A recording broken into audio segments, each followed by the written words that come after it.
All right, everybody. Hope you all are having a great day. You know I am. The Texas Longhorns. They just defeated the Clemson Tigers 38-24 in the first ever playoff game inside DKR.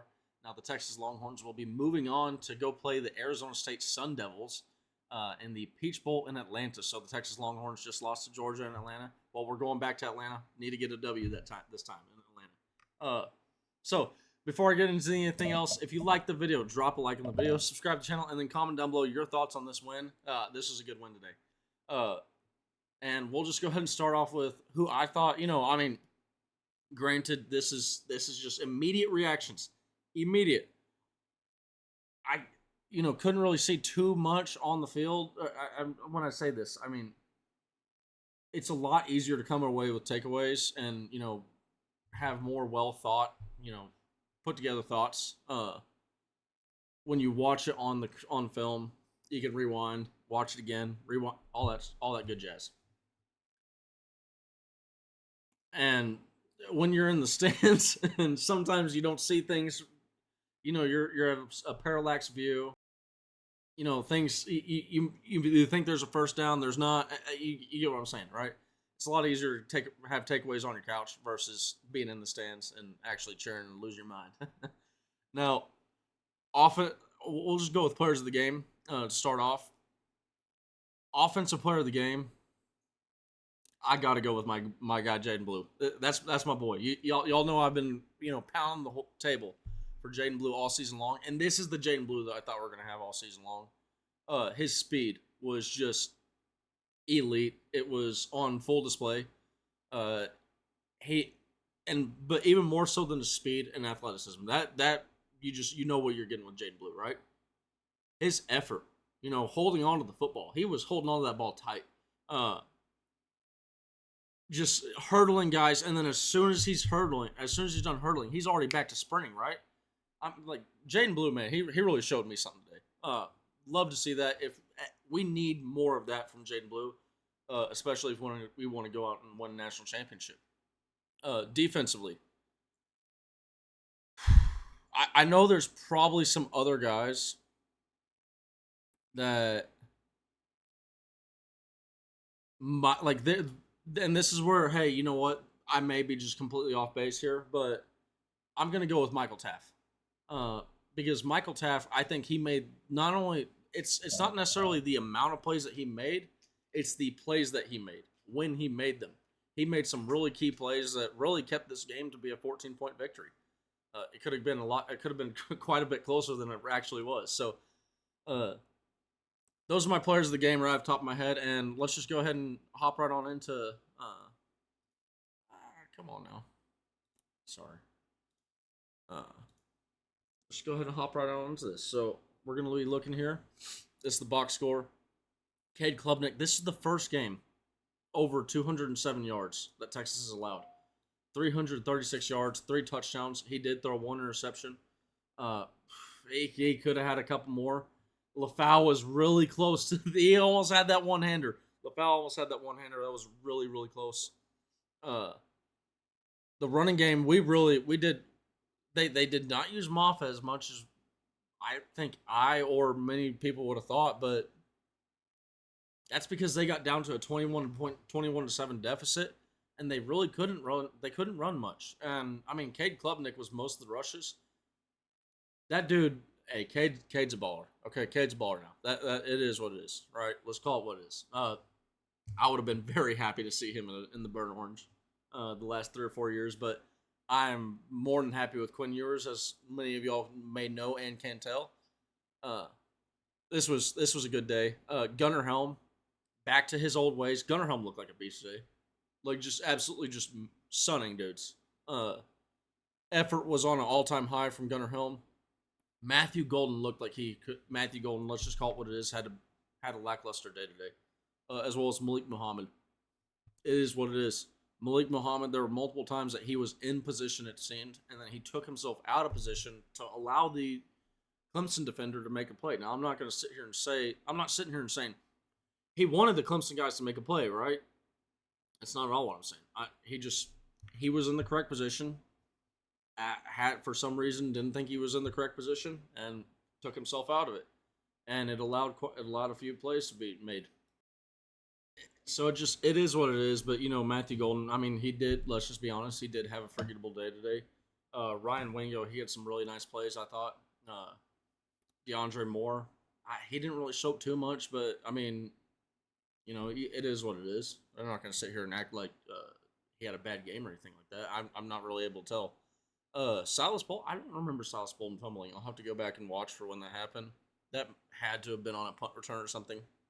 Uh, and then Texas defense. I mean, Anthony Hill, as you can see, I mean, Anthony Hill was all over the field. Was all over Cade Klubnik today, tracking Cade Klubnik down. Jade Barron, I mean, just a great game from Jade Barron. You know who also had a great game? Ethan Burke. Ethan Burke was out there. He was, and here's the other thing too. Ethan Burke was getting in their face, like he was shoving dudes around after plays. He's getting nasty, right? That's what you like to see. That's what you want to see out of a defensive back, or not out of a defensive back, but out of a defensive player, specifically a lineman. Uh, but yeah, and then you got Jelani McDonald, that closing speed. Oh man, jeez, wow, Jaden, not Jaden Blue. See Jelani McDonald. I mean, I started thinking about the speed, and I'm like, oh my gosh, that's Jaden Blue. No, that's Jelani McDonald out there. Andrew Makuba, he he was close to having another pick too. Yeah, Leonel Fowl, close to having that right there. I was like, what's happening, right? And then as soon towards the end of the play being run, and I saw that there wasn't any flags. I'm like, oh my god, we got to play, right? We got we got holy crap, we got to actually they're doing a trick play on us right now. They got half the damn line sitting still, and everybody else is moving off to the right, right? LaFau, he saw that coming the entire way. He said, "No, no, sorry, not today, not in my house, not this business." Almost had a pick six. I mean, this game, the score up here looks a lot closer than the game was. I mean, you can see right here, yeah, it was 28-10 at the half. Clemson has not been a huge second half team, but I mean, or fourth quarter team, I should say. But they were just, I mean, they really had to pass the ball, pass the ball, pass the ball, and like I said, it is what it is. A forgettable day for Malik Muhammad, but I honestly, I have a hard time seeing another team getting this level of passing success against this Texas defense. Now, credit goes to guys like Fanatic Perspective who called almost this exact score, if not this exact score. Uh, but one thing, I mean, if y'all been reading my Inside of Texas articles, you knew that if we are gonna win this game, it was gonna be with low passing numbers. Like when you start seeing numbers like this for Quinn Ewers, that's when you start getting into trouble. And speaking of that, Quinn Ewers survived the Cade Klubnik allegations. Did he ever? Did he ever? Uh, yeah, what a great day. Time possession, we controlled the clock on that one. Rushing, just total domination in that. Big shout out to Jaden Blue on that one. Not a lot of turnovers. Penalties were held to a minimum. We'll have to watch. I've heard. Now this is really rumors, okay? Rumor mill. I've heard some good things about Jake Majors, and injuries should not be too severe. We'll see what Steve Sarkisian has to say. We'll see how good these rumors are. Source of these rumors should be pretty good. Should be pretty good. That's all I'm gonna say. I'm not saying anything else. Looks like Jake Majors might be back. Cameron Williams. I hope that was not serious. Cameron Williams is a first round draft pick. I don't care what anybody says about. Oh well, he hadn't played that. He is a first round draft pick. He's going in the first round, or he was at least. I hope he did not just have an injury that knocks him out of the first round. That would be absolutely terrible. You hate to see things like that.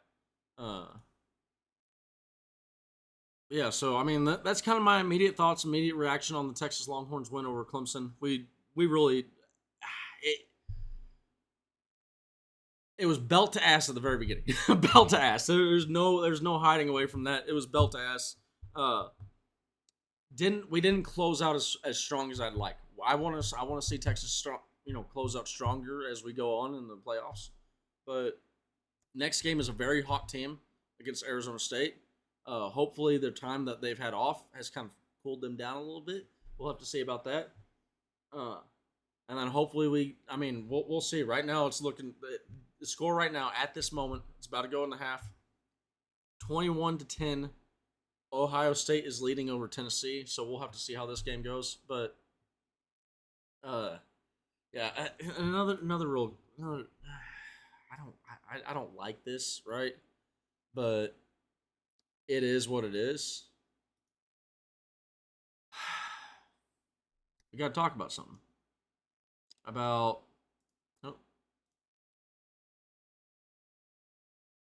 round one game, 38-24. If you, I mean,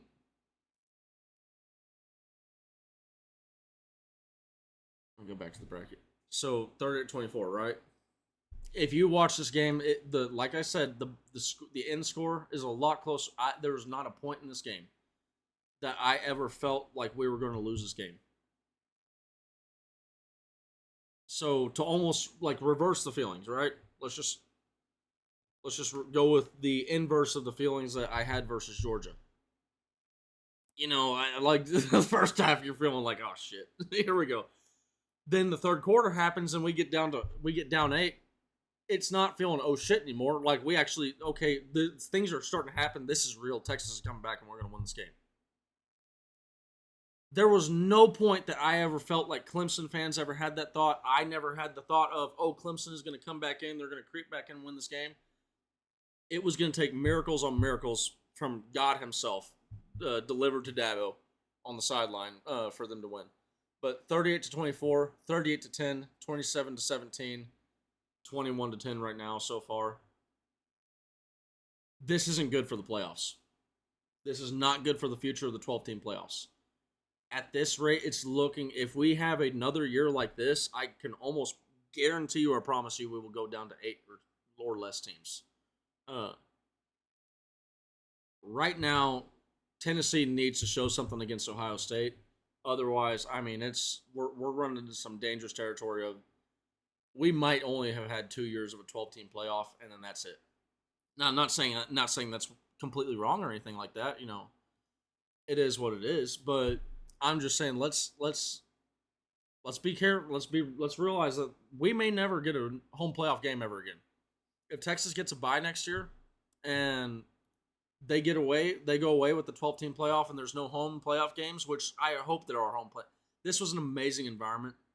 I haven't seen that many Texas fans stick around to the end of a game in the Steve Sarkisian. I've been to every single game except for the Kentucky game. Texas fans stayed to the end. Like, there was no... And this is where I have a gripe with Texas fans in the past. The whole babysitter crap, all that crap is just... It's a fucking excuse. Let's call it what it is. It's an excuse. People stayed today. Okay? And I applaud you. I applaud you. You stayed. Hell yeah! Let's sing the eyes of Texas. Let's have a good time, right? You can go, right? I'm not saying you can't leave and all that stuff. But let's not act like it's a fucking babysitter that's holding you, making you, oh, I gotta go to the babysitter. No. You can make the babysitter stay a little bit later. I mean, hell, if anything, that this would have been the time of the year that you would have more of an excuse to not be able to stay to the very end of the game, considering how close it is to Christmas. So it is what it is. I'm tickled to my core that Texas fans stayed that late and that many Texas fans stayed. It was awesome to see. I just want to see more of it in the future.